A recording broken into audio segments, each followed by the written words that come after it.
everybody, my name is Tuanne and I am the Digital Marketing Director of Let's Reinvent. In this module, you're going to be learning about communication and the art of storytelling, the power of influence and knowing your audience. I really hope you enjoy it, so let's get started.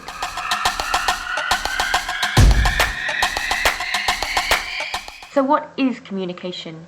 Trees do it, animals do it, even mushrooms do it.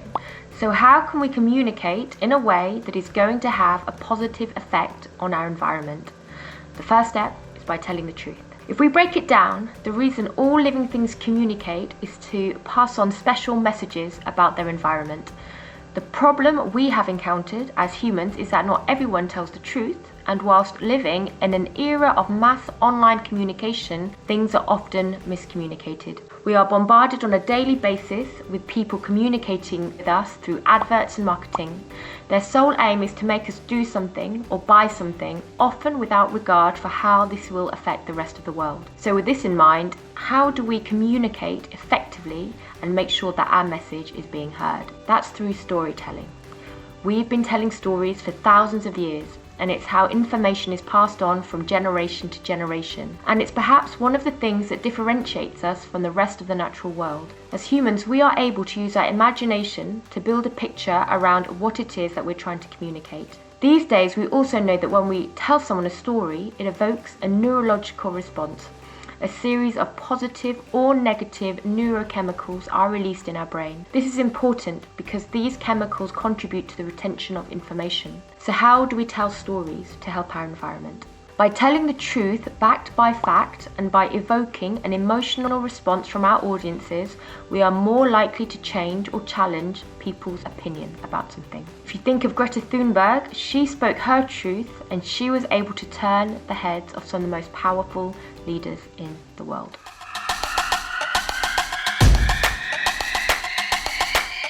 The next thing that we're going to look at is the power of influence. Now, I'm sure you've all heard of the phrase influencer, but how do we use our influence for positive change?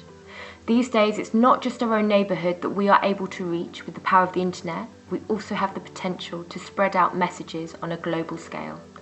There are multiple platforms that we can use, and it really depends what you're trying to achieve. If you are looking for followers, then TikTok can be pretty instant, but it's also pretty transient. It's also only a super short video, so the thing to bear in mind is how do we condense the message? YouTube is better for deeper discussions and building a following of people interested in your cause.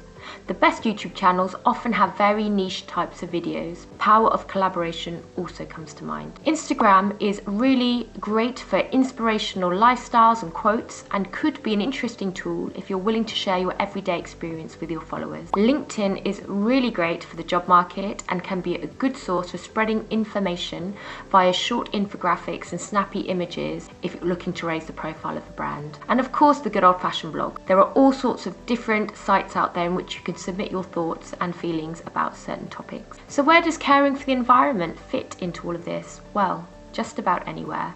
What is important to remember before using any of these platforms is that you must think about the message or the question that you are asking your audience. I want you to think about what platforms you use currently, and also think about how you could be using it to spread a positive environmental message. Another key thing to remember is that when we have influence, it's important not to abuse that power. Be responsible. Your actions and your words all have consequences, and whatever you put out there has the potential to have a huge ripple effect to the rest of the world.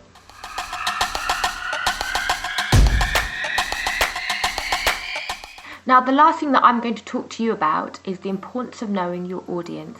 The first thing we want to do is identify your audience. Who is it that you're looking to reach? In what capacity? How are you going to reach them? You're going to have to start building a picture of who it is that you're looking to influence. Who do you want to connect with and influence? Put yourself in their shoes. Where are they from? What you're going to have to do next is what I call the Sherlock Holmes technique. Now, Sherlock Holmes is the famous English detective who was able to build a pretty accurate representation of who someone was in the first 5 minutes of meeting them. Now, I don't expect you to do that, but what I do expect you to do is to pick up on clues that you are given. Now, you might be contacting a whole new demographic of people. As I said, put yourself in their shoes. Would you be inspired by what you're putting out there? The last thing that you're going to have to think about is how you are going to contact and engage with people. Are you going to contact them by email, or would a video message be better? Think about these things and remember to meet them on their level. Remember to think creatively about what type of language you might use. And remember, the most important thing to think about is the message or the question that you're asking your audience. In conclusion, to be great change makers and leaders, you've got to remember all the components that I talked about. So go out there, tell a convincing story, relate it to your own personal experience, and meet people on their level and have fun.